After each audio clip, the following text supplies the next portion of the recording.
Audio Jungle.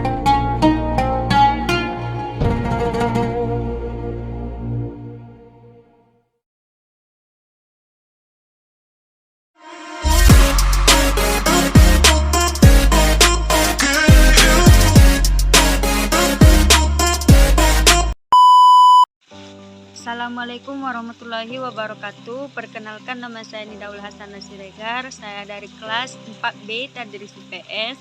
Di sini saya membuat video untuk memenuhi mata kuliah perkembangan peserta didik yang diampu oleh Ibu dosen Ibu Sukma Erni. Baiklah, adapun judul materi yang akan saya jelaskan yaitu tentang pengaruh teori Piaget dalam pembelajaran. Baiklah, teori Piaget dalam pembelajaran itu sangatlah signifikan karena menekankan pada konsep pengalaman langsung dan aktivitas siswa dalam membangun pemahaman mereka sendiri. Nah, di sini metode pembelajaran ini berpusat pada siswa, yang mana metodenya itu bisa seperti metode pembelajaran yang berpusat pada masalah atau berbasis masalah, ataupun metode pembelajaran yang berbasis proyek. Nah, maksud dari teori ini adalah di mana di sini teori Piaget ini yang saya baca di artikel Google, kalau teori Piaget adalah suatu teori kognitif, yaitu yang membahas tentang anak-anak. Jadi teori Piaget ini merupakan suatu teori kognitif yang membahas tentang keunikan-keunikan anak-anak yang beragam. Nah, yang saya ambil satu teori yaitu teori konstruktivisme, yang mana dalam suatu pembelajaran itu teori konstruktivisme ini akan merupakan suatu proses pembelajaran yang berbasis masalah dan suatu proses pembelajaran yang menekankan pada aspek individunya supaya belajar dari pengalamannya sendiri. Nah, materi selanjutnya adalah yaitu menurut Piaget, fungsi pendidik adalah seseorang yang membantu anak dalam suatu proses pembelajaran. Daripada memaksakan informasinya, penekanannya adalah pada berbagai pengalaman belajar seseorang, yaitu mendorong anak untuk aktif, terlibat dan menciptakan situasi di mana anak ini akan dapat mengembangkan, mengeksplor ataupun menambahkan wawasannya dan kemampuan mentalnya secara alami. Yang mana di sini maksudnya itu adalah kembali lagi kepada teori konstruktivisme tadi atau teori konstruktivistik, yaitu anak itu belajar dari pengalaman.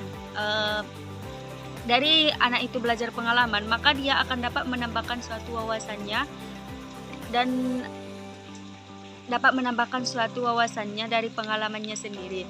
Nah, yang dimana di sini guru itu akan memberikan suatu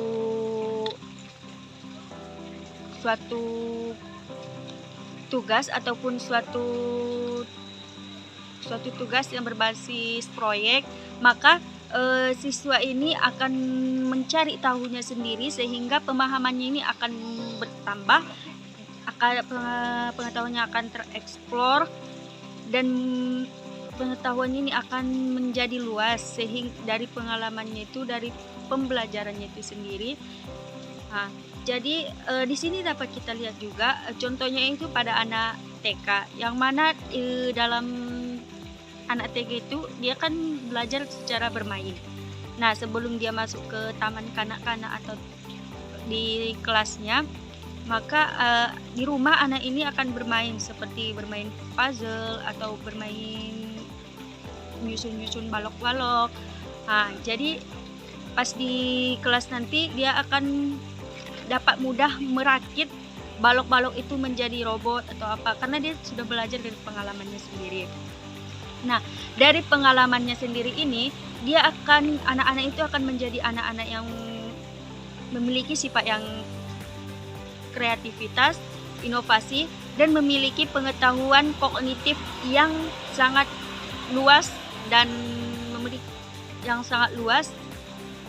dan anak-anak di sini akan dapat membangun mentalnya secara alami ataupun mandiri.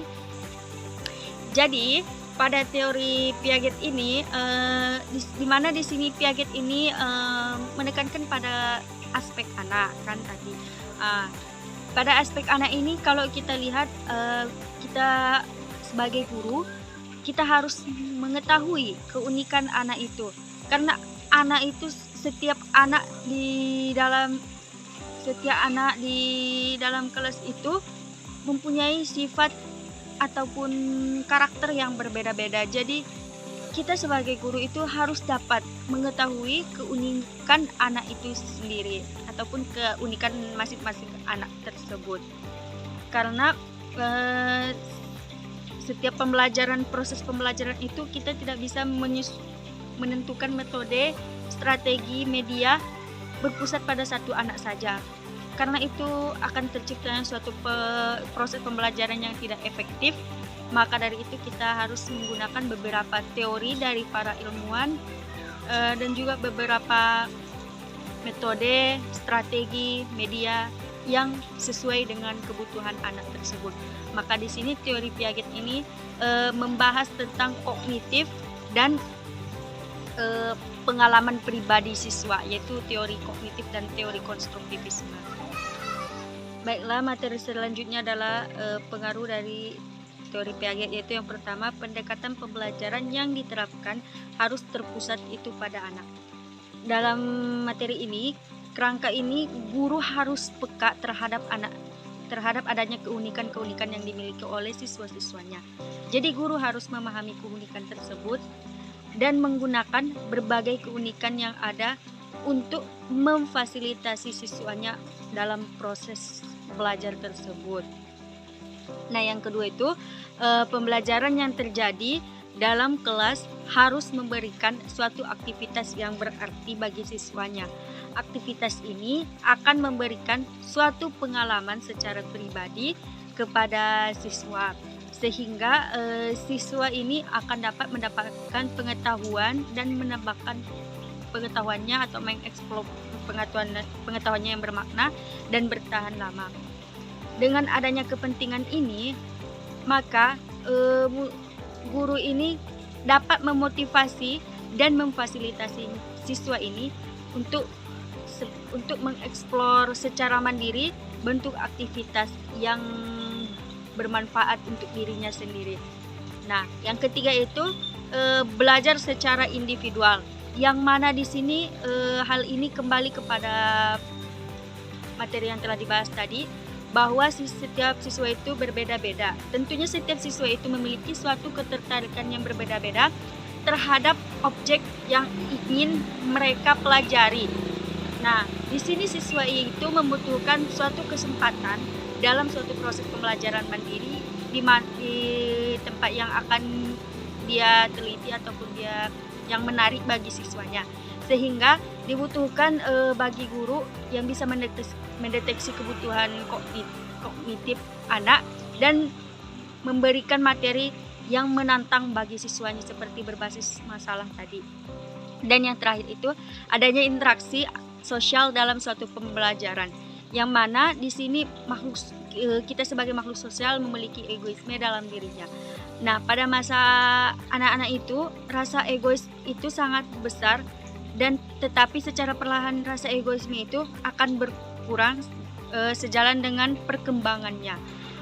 Nah, akibat adanya interaksi sosial yang baik ini, maka interaksi sosial siswa akan belajar untuk mengetahui dan memahami pandangan orang lain yang bisa jadi bertolak belakang dengan pandangannya sendiri.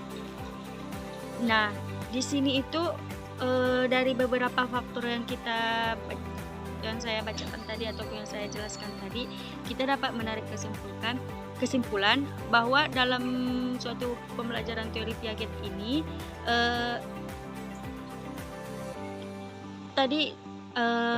siswa harus belajar secara individu dan adanya interaksi sosial dalam suatu proses pembelajaran. Yang mana kalau kita lihat dalam interaksi sosial ini di dalam sekolah ataupun di ruang lingkup lembaga pendidikan tuh interaksi sosial ini seperti yang terlibat dalam kelas itu seperti diskusi, yang mana guru dan siswanya akan saling bertukar pikiran, dan juga siswa dengan siswa bertukar pikiran, dan guru dengan siswa dengan guru juga harus bertukar pikiran.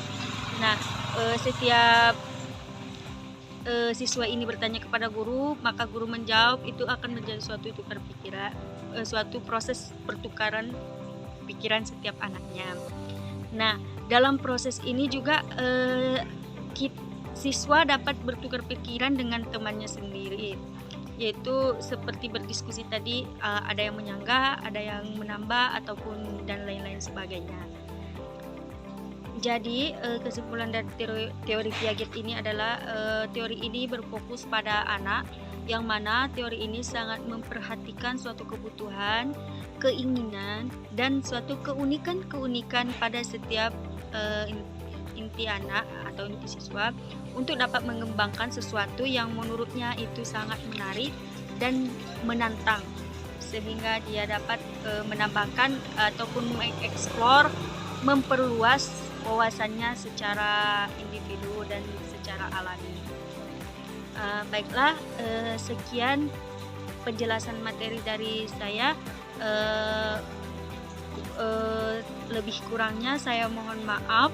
Wabillahi taufiq wal hidayah. Wassalamualaikum warahmatullahi wabarakatuh.